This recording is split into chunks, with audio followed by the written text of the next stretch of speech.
Bienvenidos a Club de Prensa Plus en NTN 24. Transmitimos desde Washington a 3 cuadras de la Casa Blanca. No olviden ustedes que al final del programa pueden encontrarlo completo o pueden encontrar apartes en nuestra página de Facebook, por nuestra cuenta de Twitter y el audio, el podcast lo encuentran en SoundCloud. Les doy la bienvenida hoy al programa. En primer lugar, Juan Carlos Hidalgo, investigador costarricense del Cato Institute aquí en Washington. Bienvenido como siempre a esta mesa. Buenos días. Manuel Erice, corresponsal del diario ABC de Madrid, bienvenido también. Muchas gracias, buenos días. Y José Jaime Hernández, corresponsal del Universal de México, bienvenido a esta casa. Gracias.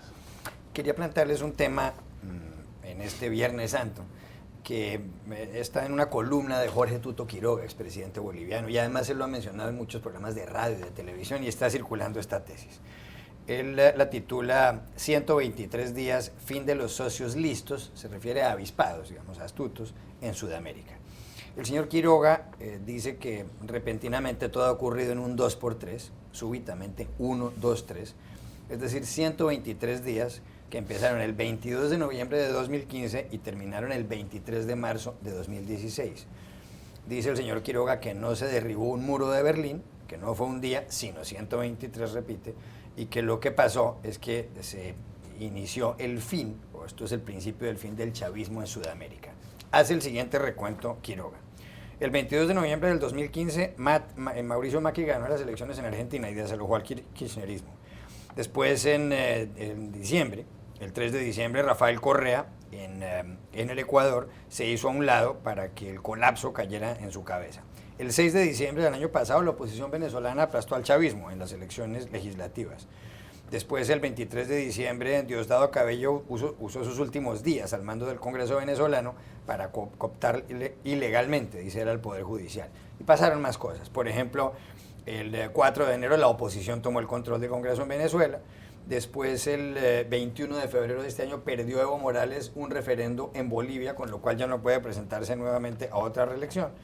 El 4 de marzo, Lula da Silva, expresidente brasileño, fue interrogado por el implacable juez Sergio Moro por el escándalo de Petrobras en el Brasil, y el 23 de marzo, es decir, este miércoles santo, cuando terminan los 123 días, Barack Obama, el presidente de Estados Unidos, aterrizó en Buenos Aires y tiene un encuentro con Mauricio Macri, con lo cual se acabó, según el señor Tuto Quiroga, el kirchnerismo.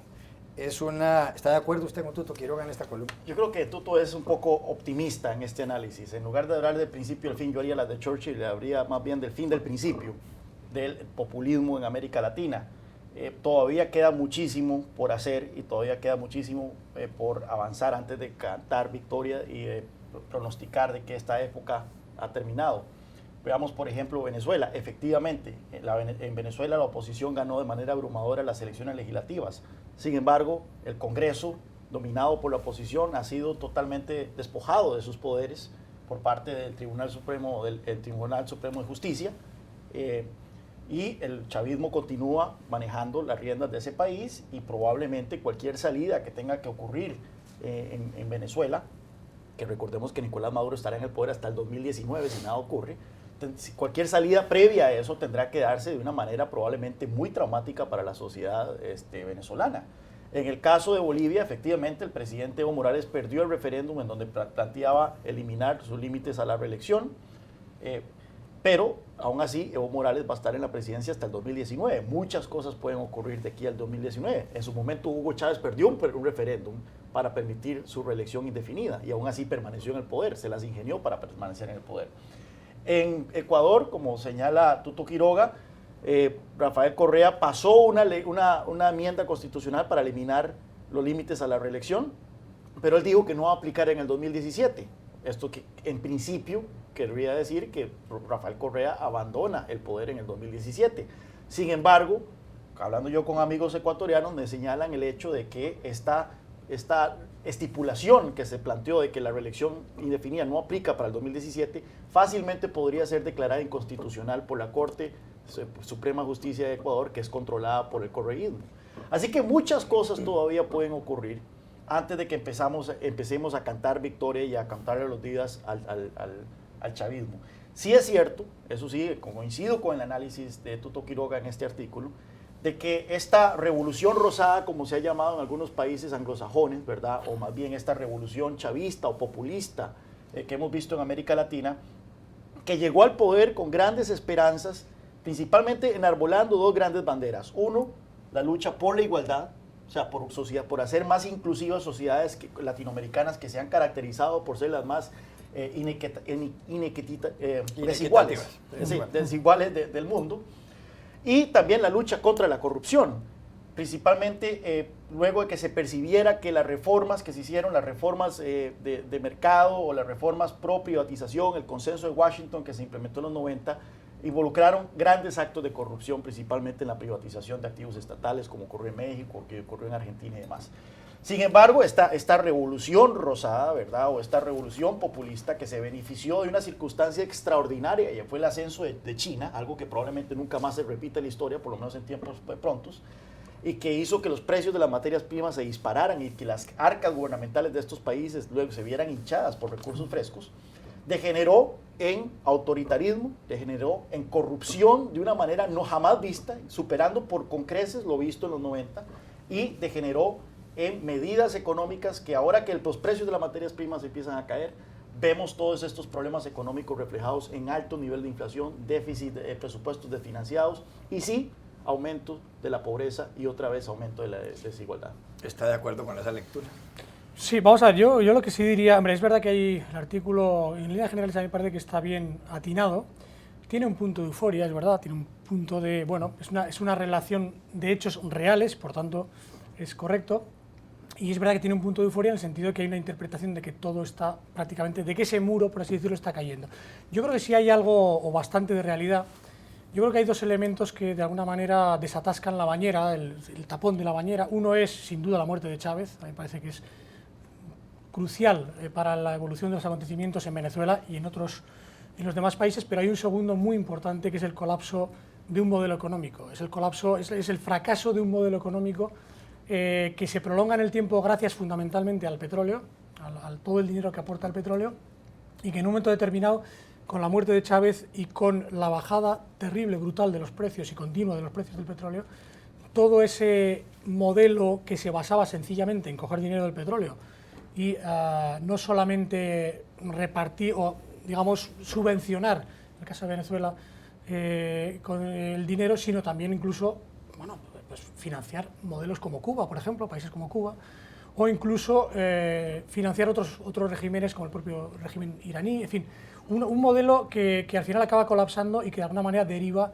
en lo que puede ser comparable con todas las distancias a la caída del muro de Berlín, en el sentido de que es un modelo que se implanta basado en el populismo, que en un momento determinado, porque ocurre dos circunstancias determinadas fundamentalmente, se viene de alguna manera abajo. Es verdad que faltan muchas cosas, estoy de acuerdo, que faltan muchas cosas, y es verdad también, habría que hacer algún matiz. Por ejemplo, yo no creo que sea comparable el caso de Lula en Brasil, por lo menos tiene muchos matices con respecto a otros países. Yo creo que si hay algo que de alguna manera es común a todos estos regímenes y no a Brasil, es, por ejemplo, el control de los medios de comunicación, el brutal control de los medios. Bueno, aquí se citan casos ya no solamente en Venezuela, donde se lamina uno a uno todos los televisiones, periódicos, me lo puede suscribir el director del Nacional, que lo hablábamos antes de él.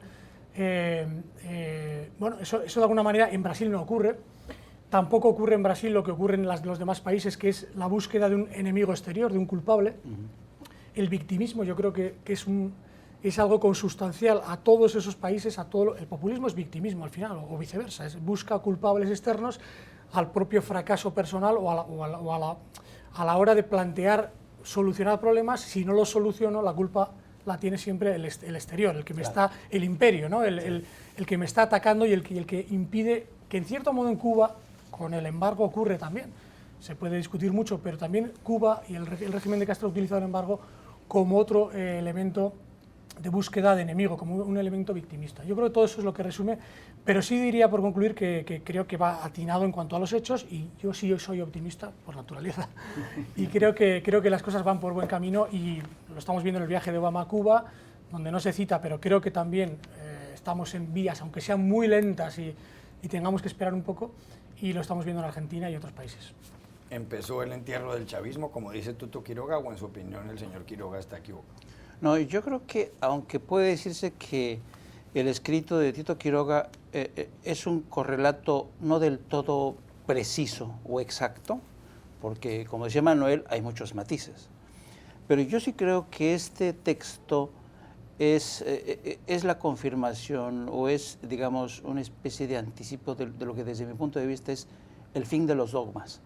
El fin de los dogmas que han sostenido este edificio populista en América Latina.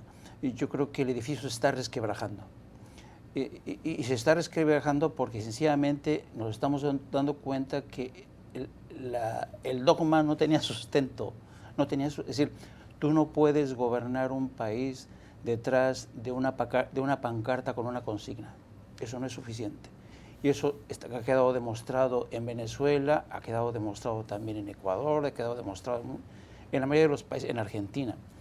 Y yo creo que esta situación, esta especie de resquebrajamiento de lo que ha sido el populismo en América Latina, obliga a una profunda reflexión de lo que ha sido el dogma en sí, es decir, cómo han conseguido estos gobiernos mantener durante tanto tiempo la historia de la famosa, los gobiernos del ALBA, ¿no?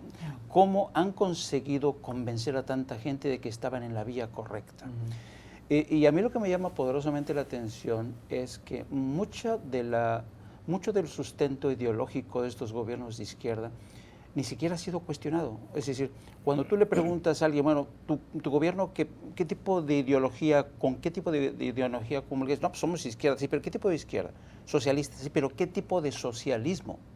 Porque hay una tremenda indefinición de lo que es el socialismo. ¿Te refieres al socialismo real, que fracasó de manera estrepitosa en la Unión Soviética, en la extinta Unión Soviética, o te refieres al socialismo que prosperó durante un rato en Francia, en España, en Grecia? ¿Qué tipo de socialismo practicas tú? Y ahí te das cuenta que no lo tienen claro. ¿Por qué? Porque se han conformado con gobernar detrás de una pancarta con una consigna. Y además, muchas veces esta consigna ni siquiera ha servido de cobertura a lo que ha sido un proceso de patrimonialización del poder, de la riqueza, de los recursos generados por industrias como el petróleo, en el caso de Venezuela. Es decir, yo creo que tiene que haber un análisis profundo primero, sobre todo de la izquierda, porque hay una tremenda confusión entre América Latina, sí, para ver cuál es la raíz ideológica que ha permitido que esta gente durante tanto tiempo permaneciera en el poder con esta bandera de progresía socialista. Sí, es interesantísimo esto que vos señalás, porque efectivamente tenemos un caleidoscopio de izquierdas en América Latina. En su momento los autores del manual del perfecto idiota latinoamericano lo dividieron entre la izquierda vegetariana, refiriéndose como a las socialdemocracias, respetuosas de las instituciones, como era el caso del Partido de los Trabajadores en Brasil, de Lula y Dilma, del Frente Amplio en Uruguay, Tabaré Vázquez y Pepe Mujica, de la Concertación en Chile, y la izquierda carnívora, representada por aquellos elementos bolivarianos que atentan más agresivamente contra las instituciones y contra la libertad económica de sus países, por supuesto liderados por el chavismo en Venezuela, pero también por Evo, por Rafael Correa y por después los Kirchner en Argentina. Sin embargo, incluso si nosotros analizamos las economías bolivarianas, llamadas bolivarianas, veremos grandes disparidades. Por ejemplo, en Ecuador tienen un fenómeno, un factor muy particular, y es que la economía está dolarizada. Y esto, por supuesto, que le da cierta estabilidad macroeconómica a un régimen populista. ¿Qué quiere decir? Que el gobierno de Rafael Correa no puede imprimir dinero para financiar su gasto. Y ya esto lo separa dramáticamente del resto de los experimentos. No hay inflación en Ecuador, mientras que en Venezuela la inflación está proyectada a 720%, y sabemos que la inflación es el factor más distorsionante de la economía, porque vienen luego los controles de precios, vienen la escasez, etcétera, etcétera. En Bolivia es interesante porque las veces que yo he ido a Bolivia me cuentan, mira, es que Evo Morales aprendió una lección histórica. Anteriormente los presidentes bolivianos eran tumbados por los altos niveles de inflación. Entonces, a pesar de que él ha expropiado empresas, ha aumentado el gasto y de todo, ha dicho específicamente el Banco Central debe permanecer con una inflación baja. Y efectivamente en Bolivia hay inflación baja y esto por lo tanto brinda estabilidad. Por otro lado, hemos visto que en otros países de América Latina, que se suponía que eran vegetarianos, más bien las políticas económicas vegetarianas se volvieron carnívoras. Y vemos el caso de Brasil, principalmente en materia de corrupción y en materia de estabilidad macroeconómica. La inflación se ha salido de control vemos un déficit fiscal del 10% del PIB y todos los problemas que actualmente tiene ese país. Así que hay un caleidoscopio, no podemos meter a todos los países en un solo canasto y decir, mira, es que la izquierda en América Latina ha sido un fracaso, porque siempre va a salir la gente diciendo, bueno, ¿y qué hay de Ecuador? ¿Qué hay de Bolivia? Entonces hay que analizarlos uno a uno. No, yo creo que hay un factor, si lo comparamos con Europa, donde la crisis de la izquierda ha sido manifiesta, evidente, desde el muro de Berlín, la izquierda prácticamente no se ha sobrepuesto. Es verdad que ahora, en este momento, y ya no hablo de España, con el caso de Podemos, pero que, por cierto, muy relacionado con el chavismo y otros fenómenos, pero yo creo que el elemento fundamental, a mi juicio, con todas las reservas, porque no soy un experto en política americana y latinoamericana, creo que hay un elemento fundamental que es la presencia de Estados Unidos. Es decir, yo creo que Estados Unidos, con sus aciertos y errores, yo creo que muchos errores también en los años 70, años 80, dejó una secuela de errores precisamente muy aliado con algunas dictaduras. Precisamente hay cierta polémica en Argentina con la presencia de Obama y las Madres de Mayo, lo que fue la dictadura, que se cumplen a 40 años de la llegada de la dictadura argentina. Yo creo que hubo errores que también la propia izquierda, y yo ahí voy un poco con lo que comentaba José Jaime muy acertadamente, ha aprovechado estas décadas, estos años. Es decir, cuando hablas solo de ideología, ya no hablas de modelos racionales, sino de modelos más de sentimientos, de ideología, de pancarta. Claro, la izquierda ha tenido ahí un caldo de cultivo bastante favorable porque al final hay que verlo con perspectiva histórica. Todo esto viene en parte de errores de Estados Unidos y se ha aprovechado para que Estados Unidos sea el malo y bueno, pues de alguna manera se haya vivido o hayan vivido contra Estados Unidos desde el punto de vista ideológico para, de alguna manera, aglutinar ciertos sectores y incluso con una persona como Chávez, que se le puede criticar muchísimas cosas, pero lo que hay que reconocerle es una capacidad de comunicación extraordinaria, una habilidad, claro. Pues bueno, una habilidad enorme para utilizar a Estados Unidos como enemigo y de esa manera aglutinar o construir eso que él llamó bolivarianismo o socialismo del siglo XXI, pero que de alguna manera yo creo que el propio fracaso del modelo económico ha sido el que ha puesto otra vez en realidad, es decir, el que ha dado con los pies en el suelo a tanta gente cuando se ha producido el fracaso que se ha producido. Un minuto. Yo creo que, para resumir, por lo menos en el tiempo actual, yo creo que la frase que empleó el presidente Obama en La Habana cuando dijo que ha llegado el momento en que Cuba deje de definirse a sí misma por su eterna confrontación contra Estados Unidos, también se puede aplicar al resto del hemisferio. Me refiero a los países como Venezuela, como Argentina. Yo creo que ha llegado el momento que estos países, como decía Manuel, efectivamente, la política, los muchos errores que cometió Estados Unidos, que se lió con criminales, con golpistas, le han permitido nutrir a estos gobiernos esta política de confrontación con Estados Unidos. Yo ya no estoy tan seguro que esta política de confrontación, este discurso antiimperialista, anti-yanqui, siga funcionando, sobre todo cuando de lo que se trata de ocultar son la impericia, la falta de perspicacia, la eficacia de unos gobiernos que no pueden gobernar solamente con consignas. 30 segundos, porque ya usted... No, sí, yo quiero rescatar también otra cosa que dijiste anteriormente, y es la capacidad de la izquierda de reescribir la historia. Un ejemplo claro, Allende. Allende se ha vuelto un santo secular de la izquierda latinoamericana. No se menciona así, bueno, fue un golpe de Estado cruento y una dictadura inaceptable de 17 años de Pinochet, pero no se destaca el hecho de que Allende estaba minando las instituciones, estaba destruyendo la democracia de Chile antes del golpe. Y ese es el tipo de capacidades que tiene la izquierda. Habrá que ver cómo se recuerda y cómo tratarán de reescribir la historia de estos últimos 13 años. Ya regresamos con otros temas a Club de Prensa Plus. Estamos en Club de Prensa Plus en NTN 24 y en esta ocasión, como ha ocurrido de vez en cuando, aquí tienen ustedes el perfil de uno de los invitados habituales a este programa, Juan Carlos Hidalgo, investigador costarricense del Cato Institute, uno de los centros de pensamiento más conocidos aquí en la capital de los Estados Unidos.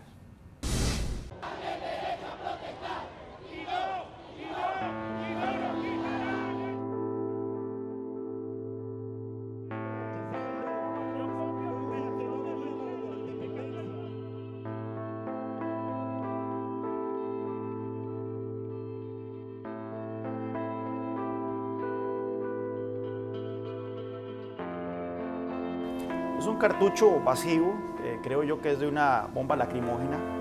Lo tomé en Plaza Altamira, en Caracas, durante una tarde, estuve una semana ya, me escapé una tarde para visitar los diferentes campamentos que había en ciertos sectores de la ciudad donde los estudiantes estaban protestando contra el régimen de Nicolás Maduro. Y en los diferentes campamentos tenían lo que ellos llamaban altares de la represión, que eran los cartuchos vacíos de bombas, lacrimógenas, las balas, etcétera, cientos de estos por todo el campamento, ¿verdad? Entonces, disimuladamente tomé uno porque quería un recuerdo de efectivamente la lucha que estos muchachos están haciendo por la libertad de Venezuela.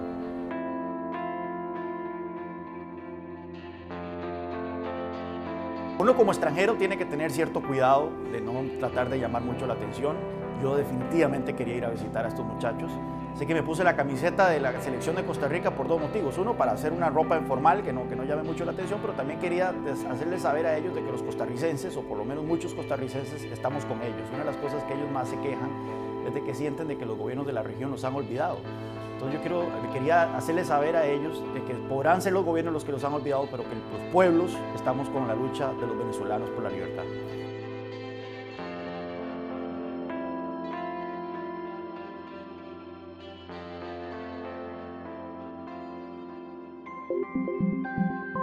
Volvemos a Club de Prensa Plus en NTN 24 desde Washington. José Jaime Hernández, ¿para quién fue esta semana una semana fatal, una semana nefasta? Creo que fue una semana fatal para el presidente de Cuba, Raúl Castro, que durante la rueda de prensa conjunta con el presidente Obama, que fue por cierto bastante surrealista, se mostró errático, errabundo, no estaba muy bien seguro qué le preguntaban, incluso con tics autoritarios, molesto porque le preguntaban por el tema de los presos políticos. Y al lado de Barack Obama, lo cierto es que ofreció una imagen de alto contraste, de un político que no está acostumbrado a lidiar con la prensa libre, con la prensa crítica, y además falto de reflejos, un personaje yo diría esclerotizado, que es ya el reflejo de cómo un régimen, un sistema ha perdido reflejos y que ya carece prácticamente, está desconectado por completo con la realidad. Y yo creo que por eso mismo ha sido una mala semana por esta imagen de rancio de lo que representa el pasado y lo que se está muriendo de alguna manera. Raquel Godos, ¿para quién fue esta semana una semana fatal, una semana nefasta? Bueno, ha sido una semana fatal para el primer ministro belga, Charles Michel, que ha tenido que lidiar con un ataque terrorista tremebundo en la capital de su país y que además ha encarnado la falla política, el error, la inoperancia política que está sufriendo Europa para hacer frente al terrorismo yihadista, y veremos a ver de qué manera su gobierno enfrenta esta amenaza. No creo que le sea muy fácil después de la renuncia de varios ministros y lo que está por venir. Bueno, Elise, ¿para quién fue esta semana una semana fatal, una semana como para no recordar? Bueno, yo le daría el premio a Dilma Rousseff, a la presidenta de Brasil. Seguramente no va a ser la última semana que se le dé un premio de estas características, porque lejos de hacer frente como debe, yo no sé si dimitir directamente o abrir paso a una nueva etapa política, lejos de eso, ya el hecho de haber incluido en su gobierno a Lula para protegerle precisamente de la actuación de la justicia en la corrupción, y además con todo lo que está por venir, de acuerdo con lo que se empieza a saber desde el punto de vista de lo que es una corrupción extendida por todos los partidos o casi todos los partidos de Brasil, yo creo que la presidenta está dando un mal ejemplo y además me da la sensación de que acabará mal, es decir, acabará dimitiendo cuando sea, y todo lo que venga a partir de ahora me da la impresión de que va a ser un sufrimiento continuo. Gracias por haber estado aquí, Manuel Erice, Raquel Godos, José Jaime Hernández. Y ustedes no se vayan enseguida. El relator para la libertad de expresión de la Comisión Interamericana de los Derechos Humanos habla aquí sobre el estado de la libertad de prensa en las Américas. Ya regresamos. Estamos en Club de Prensa Plus en NTN 24 desde Washington. En las últimas horas, en los últimos días, fue presentado aquí en esta ciudad el informe de la Comisión Interamericana de los Derechos Humanos, de la Organización de los Estados Americanos. Y dentro de ese informe está también un texto de la Relatoría para la Libertad de Expresión, cuyo encargado está aquí, el relator para la libertad de expresión de esa comisión, de la CIDH por sus siglas, como se le conoce, Edison Lanza. Bienvenido a este programa. Bueno, muchas gracias por la invitación. Un gusto de estar aquí. ¿Cuál es el estado general de la libertad de prensa en las Américas? Bueno, heterogéneo, ¿no? La verdad es que, digamos, nosotros hacemos un informe que evalúa, observa la situación de libertad de expresión en prácticamente todos los países del hemisferio. Y obviamente que hay países que tienen más problemas que otros, pero hay desafíos que son bastante comunes a la región. El primero, la violencia contra los periodistas, los comunicadores y defensores de derechos humanos, justamente vinculado a su profesión, al ejercicio de la libertad de expresión. Y este es un problema grave porque hay 27 asesinatos registramos vinculados al ejercicio del periodismo y al ejercicio de la libertad de expresión en el 2015, agresiones múltiples, hostigamientos, secuestros, desapariciones. Bueno, después podemos hablar de qué países tienen estos problemas. Otro asunto importante que nosotros estamos marcando como un problema es el uso del derecho penal para criminalizar la expresión. Uso de figuras como difamación, injuria, desacato, sabotaje, etcétera, que están dirigidas básicamente a periodistas, a manifestantes y a quienes hacen distintos activismos sociales o políticos. En tercer lugar, hay una situación vinculada a restricciones, digamos, legales al ejercicio de la libertad de expresión. Hay países como Ecuador, sobre todo, que ha establecido un marco regulatorio que establece restricciones a los contenidos, muy gravosos a los contenidos de los medios de comunicación, y por lo tanto ahí hay una suerte de procesos administrativos con sanciones desproporcionadas para los medios de comunicación, lo que está generando un efecto inhibitorio muy fuerte. Y luego hay otros temas que también son importantes y que la relatoría también evalúa, como el asunto de la protesta social. Cada vez más los ciudadanos se vuelcan a las calles a manifestar descontento, reclamando sus derechos, poniendo de presente situaciones injustas, y esto muchas veces es objeto de represión o de un uso desmedido de la fuerza por parte de los estados, o se establecen restricciones legales a este derecho a manifestar, con lo cual también estamos ahí poniendo un punto de atención. Y luego el seguimiento a todo lo que tiene que ver con Internet y con la situación de la necesidad de tener mayor diversidad de voces en el espacio público. Esos son básicamente los temas que estamos abordando en el informe anual. ¿En qué países de las Américas se produce más violencia contra los periodistas y mayores amenazas en ese sentido contra la libertad de prensa? Bueno, hay un conjunto de 6 o 7 países que lamentablemente continúan en los últimos años y se repiten como países donde es muy peligroso ejercer la profesión. Y bueno, básicamente tenemos la situación de México y de Brasil, que son los que tienen una mayor cantidad de asesinatos, alrededor de 8 o 9 asesinatos todos los años cada país. Guatemala y Honduras. Tal vez en Honduras sea todavía más complicado determinar, porque hay un conjunto de asesinatos allí de personas que o son directores de medios o propietarios o periodistas, pero a veces es difícil determinar por la situación generalizada de violencia si corresponden al ejercicio de la profesión o a otra causa. Y luego Guatemala también es un país que ha tenido el año pasado una serie de asesinatos muy claramente vinculados a la libertad de expresión. Paraguay ha emergido como un país para poner la atención con 2 asesinatos muy terribles. No hay que olvidar que en Estados Unidos hubo asesinatos de periodistas en cámara el año pasado, y también lo estamos marcando, aunque aparentemente no están claramente vinculados a una represalia por el ejercicio de la libertad de expresión. Y luego tenemos otro tipo de agresiones, amenazas, ciberataques a medios de comunicación, etcétera, en distintos países, ¿no? Así que ese es el panorama y vinculado con esto, la impunidad de estos crímenes, lo cual reproduce este clima, digamos, de vulneración de los periodistas, de los comunicadores, porque si hay un crimen contra un periodista y no es identificado el autor material e intelectual de estos crímenes, el ciclo de violencia se va a mantener y a reproducir, y por lo tanto ahí hay una alta tasa de violencia. No me quiero olvidar de Colombia, que ha bajado su tasa de violencia y asesinatos contra periodistas, pero todos los años lamentablemente se registran 1 o 2 asesinatos, por lo tanto ahí todavía hay un trabajo para hacer,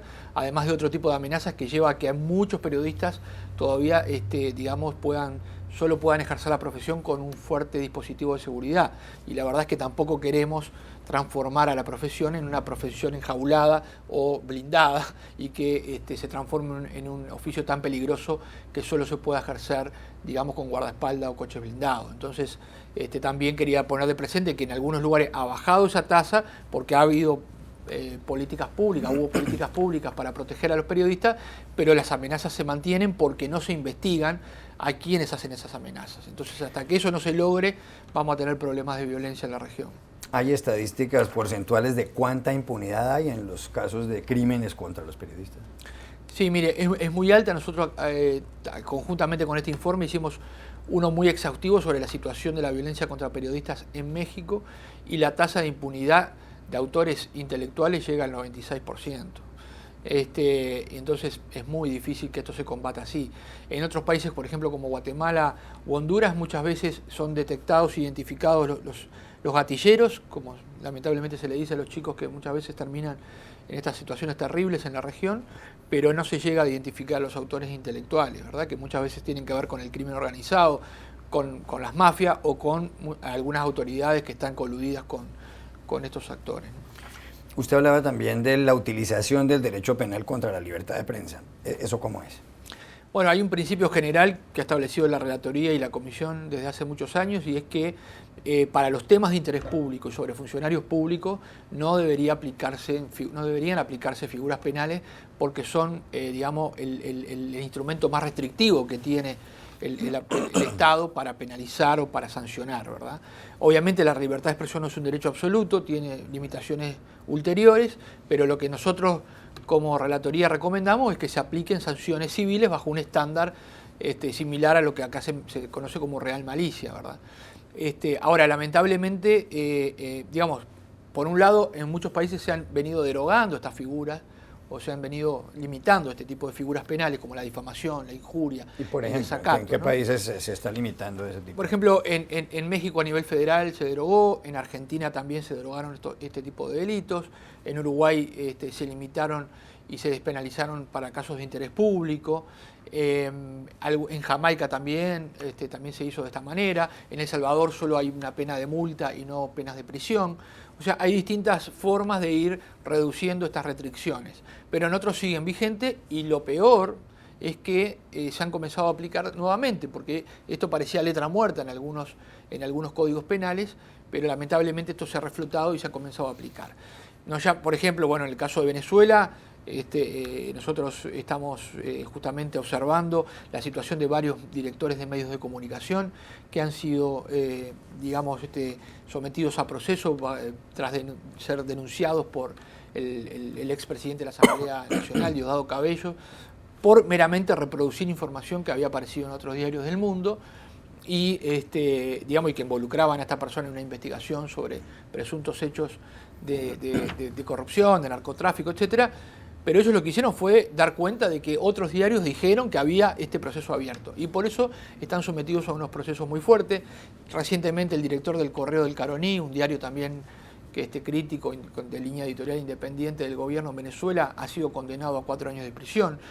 En Honduras, el director de un medio también crítico del gobierno de Honduras recientemente ha sido condenado a 10 años de prisión por el hecho por una serie de informaciones vinculadas a unos hechos de corrupción en la administración del Seguro Social. En Chile tuvimos condenas de 2 periodistas que son directores del portal y del mensuario El Ciudadano, también por criticar a un funcionario del Congreso, a un legislador. Entonces, digamos, estas situaciones en Guatemala tuvimos muchas denuncias que no llegaron a condena, pero sí sometieron a proceso penal a los periodistas durante un largo tiempo. Y por lo tanto, estas situaciones generan un efecto inhibitorio, porque si uno ve que un colega, porque denunció corrupción, está sometido 3 años a proceso y puede sufrir una pena de prisión, etcétera, bueno, eso genera un efecto totalmente inhibidor de la investigación, de la función de perro guardián que tiene que tener el periodista, ¿no? Usted habló también de restricciones indirectas a la libertad de prensa, a la libertad de expresión. ¿Cuáles son esas restricciones? Bueno, ¿Y en qué países se aplican más? Sí, exacto. Hay diferentes tipos de restricción indirecta. Hay algunas que tienen que ver con leyes que regulan los contenidos de los medios de comunicación. Este es un caso emblemático en el caso de Ecuador, donde se aprobó una ley de comunicación en el año 2013, que la Relatoría en su momento había dicho que contenía figuras extremadamente gravosas para la libertad de expresión, y que, bueno, hoy se están aplicando. Entonces, por ejemplo, un derecho de respuesta que al órgano que además depende del Poder Ejecutivo, el órgano que aplica estas restricciones, pero bueno, no le gustó cómo se publicó un derecho de respuesta, o le pareció que le faltó un detalle o algo, y puede dar lugar a penas progresivas que pueden llegar a cientos de miles de dólares. Para un medio de comunicación local, esto puede determinar el cierre. O, por ejemplo, la imposición de información. Este organismo puede definir de que el diario tuvo que, debió cubrir tal noticia y no lo hizo, y por lo tanto se le impone una multa y se le impone la obligación de publicar información. O sea, es algo bastante extraño para la digamos, cultura, idiosincrasia de nuestros países. Obviamente es un mecanismo también, finalmente, como se está siendo aplicado tan vagamente y tan ampliamente y con este tipo de sanciones, que tiene una interferencia muy fuerte en la libertad de expresión. Y luego hay otro tipo de restricciones indirectas que tienen que ver con el uso de recursos legítimos del Estado, pero para interferir en la libertad de expresión. Por ejemplo, cada vez más los estados gastan en América Latina millones y millones de dólares en publicidad oficial. Y eso se convierte en un arma, digamos, de doble filo, porque si bien es importante que el Estado comunique y que le haga saber a los ciudadanos qué derechos tiene, qué servicios presta, por otro lado, con ese dinero, si está utilizado de modo discrecional, se puede interferir en la libertad de expresión, premiando a los medios dóciles o amigos y sancionando a los medios que osan publicar información que no le gusta al gobierno, o que es crítica, o que vinculada a hechos de corrupción, a graves violaciones a los derechos humanos. Y esto es un problema, fue un problema muy grave en la anterior gestión de gobierno en Argentina, durante el periodo de la presidenta Cristina Kirchner, donde realmente se gastaron sumas muy importantes y hoy hay claramente investigaciones que muestran que fue utilizado de manera discrecional. Obviamente en Ecuador, en Venezuela, hay también muy poca publicidad oficial que va para los medios, o a veces ninguna, para aquellos medios que el gobierno considera que son críticos. También hay estudios de la sociedad civil de que en México la publicidad oficial está siendo utilizada, digamos, primero que en este gobierno de Peña Nieto aumentó considerablemente el monto de publicidad oficial que se gasta. Bueno, ahora no tengo las cifras, pero son muchísimos millones de dólares que se gastan para promocionar actividades de gobierno o servicios, etcétera, o diferentes. Entonces, ahí hay un tema importante, y en otros lugares es tal vez menos importante. Hubo en Bolivia este año una discusión porque el vicepresidente García Linera anunció que a los medios críticos, a los medios digamos, que hacían oposición política, dijo el vicepresidente, no se les iba a asignar publicidad oficial. Finalmente hubo una discusión, la relatoría envió una carta y el gobierno dijo bueno, que no, que había querido decir eso, que el gobierno boliviano no discrimina, pero está siempre esa amenaza. Entonces, por lo tanto, yo creo que sería importante que la región, que los congresos legislaran la manera objetiva de distribuir estos recursos para que los gobiernos no se vean tentados de utilizarlo para afectar la libertad de expresión. ¿Qué tanto influye en la libertad de expresión la concentración de la propiedad en los medios? Bueno, yo creo que también tiene una fuerte incidencia en la región. La región tiene un problema no resuelto de cómo se regula el espacio audiovisual. Primero porque venimos de una historia donde grupos empresariales que fueron los primeros que llegaron a la televisión han acaparado determinada cantidad de frecuencias o de espacios, y eso implica que en muchos países, Argentina, Brasil, Chile, incluso en mi país, en Uruguay durante un tiempo, ahora esto cambió un poco, México, etcétera, haya grupos preponderantes muy fuertes. Obviamente tienen un impacto muy fuerte en la democracia, en la libertad de expresión. Por otro lado, hay otra serie de países que han acaparado una cantidad de frecuencias para el Estado. Ecuador, Venezuela, ni que hablar Cuba, donde prácticamente el monopolio es absoluto. Entonces, bueno, yo creo que este tema de cómo se regulan los espacios públicos, ahora viene todo el tema de la convergencia de las distintas plataformas, etcétera, necesita en primer lugar de organismos reguladores independientes, como existen en el Reino Unido, en Europa, en Estados Unidos, ¿verdad?, con determinadas características y blindaje de independencia. Si son los presidentes los que terminan definiendo quién va a tener una frecuencia, quién no, quién puede usar del espacio público y quién no puede, eso va a ser siempre también una herramienta eventualmente de censura indirecta, o la amenaza de revocar frecuencia, etcétera. Por lo tanto, yo creo que se necesita una regulación, primero con un organismo, que se establezca un organismo blindado de la presión política y de los grupos económicos, por un lado, y por otro lado algunas medidas de política pública para incluir, por ejemplo, en algunos países es realmente inaceptable, como en el caso de Guatemala, que con el 60% de población indígena no existan prácticamente radios ni canales de televisión gestionados por los propios pueblos mayas o los pueblos indígenas. Y llevamos 20 y pico de años después de los acuerdos de paz. Entonces, en El Salvador también la única forma de acceder a una frecuencia para emitir es a través de la subasta, y por lo tanto eso es discriminatorio con aquellos que no pueden tener el poder económico para hacerlo. Por lo tanto, creo que estos temas también forman parte de la agenda, ¿no?, de la región. Dos últimas preguntas. La primera, usted también en la relatoría analiza lo que pasa en Estados Unidos. Está metido en, ¿y cuál es el estado de la libertad de expresión en este país? Bueno, hay una marcada preocupación con la reacción que muchas veces algunos estados en Estados Unidos tienen frente a la protesta social, ¿verdad? El año pasado fue un año de mucha manifestación contra la represión y la brutalidad policial en muchos estados, y tuvimos una gran cantidad de detenidos durante breves periodos, cierto, pero por el hecho de salir a la calle o manifestar.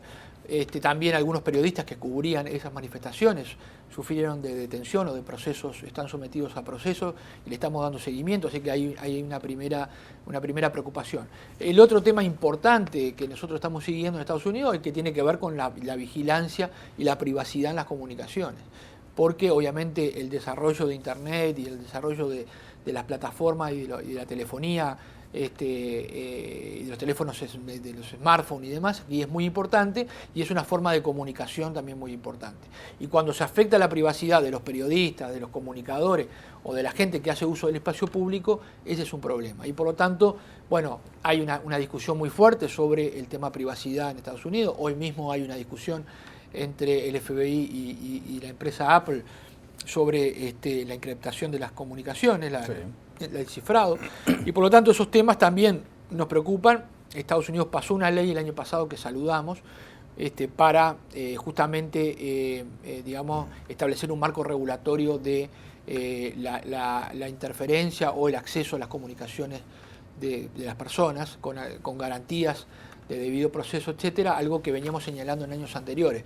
Por lo tanto, estos son básicamente los temas que nos preocupan. También siempre hay en Estados Unidos algún problema vinculado a la citación de periodistas para que revelen sus fuentes de información, etcétera, y ese también es un tema de interés de la relatoría, porque la protección de las fuentes de los periodistas es central para que puedan hacer su trabajo sin interferencias. Mire, finalmente, si se pudiera hacer un ranking de los países donde está más amenazada la libertad de expresión en las Américas y los países donde menos, ¿cuáles están en los primeros puestos y cuáles en los últimos? ¿Cuáles son los países que a la relatoría más le preocupan y cuáles los que menos?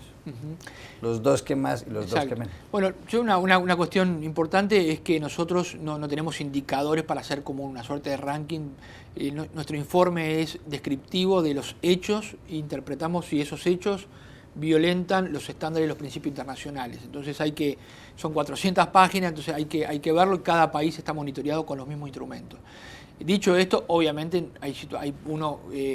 nuestra tarea, nuestro mandato es observar la situación de libertad de expresión, y hay situaciones que nos preocupan más que otras, sobre todo porque la libertad de expresión en el sistema interamericano, como en el sistema universal, en la Convención Americana, están establecidos como garantías para el ejercicio de la democracia. Sí. Sin libertad de expresión plena es imposible tener una democracia de calidad. Y por lo tanto ahí sí nos preocupa la situación de Venezuela, porque digamos, hay una suerte muchas veces de hostigamiento, de estigmatización o de política dirigida a reducir la libertad de expresión de quienes tienen voces críticas.